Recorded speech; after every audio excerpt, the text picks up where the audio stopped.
नमस्कार, मेरे YouTube channel में आप सभी का स्वागत है। जब हम कुछ गलत करते हैं ना, तो किसी को पता हो या ना हो, हमें ज़रूर मालूम होता है। हाँ, स्वीकार करना अस्वीकार करना वो अलग बात है, पर पता हमें ज़रूर होता है कि हम गलत हैं। तो ऐसे ही कुछ प्रसंग लेकर आज मैं आई हूँ। आज की जो कहानी है वो है बुद्धिमत्ता की परीक्षा। तो चलिए कहानी सुनते हैं। बहुत पुरानी बात है।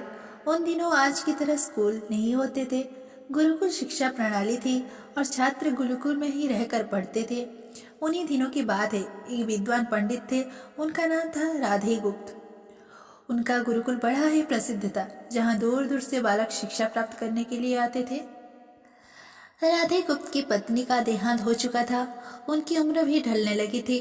घर में विवाह योग्य एक कन्या थी, जिनकी चिंता उन्हें हर समय सताती थी।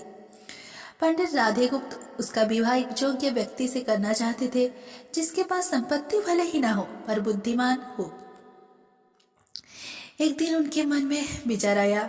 उन्होंने सोचा कि क्यों ना वो अपने शिष्यों में से किसी योग्य वर को तलाश करें। ऐसा विचार कर उन्होंने बुद्धिमान शिष्य की परीक्षा लेने का निर्णय लिया। उन्होंने सभी शिष्यों को एकत्र किया और उनसे कहा, मैं एक परीक्षा का आयोजन करना चाहता हूँ। इसका उद्देश्य यह जानना है कि कौन सबसे बुद्धिमान है। मेरी पुत्री विवाह योग्य हो गई है और मुझे उसके विवाह की चिंता है, लेकिन मेरे पास पर्याप्त धन नहीं है। इसीलिए मैं चाहता हूँ कि सभी शिष्य विवाह में लगने वाले सामग्री एकत्र करें, भले ही इसके लिए चोरी का रास्ता क्यों ना अपनाना पड़े। लेकिन सभी को एक शर्त पालन करना होगा। शर्त यह है कि किसी भी शिष्य को चोरी करते हुए कोई देख न सके। अगले दिन सभी शिष्य अपने अपने काम में जुट गए। हर हर दिन कोई ना कोई शिष्य अलग अलग तरह की वस्तुएं चुरा कर लाता था और गुरुजी को दे देता था। राधे गुप्त ने उन वस्तुओं को सुरक्षित स्थान पर रखते जा रहे थे, क्योंकि परीक्षा के बाद उन्हें सभी वस्तुओं को उनके मालिक को वापस भी करना था। परीक्षा से वे जानना चाहते थे कि कौन सा शिष्य उनकी बेटी से विवाह करने योग्य है।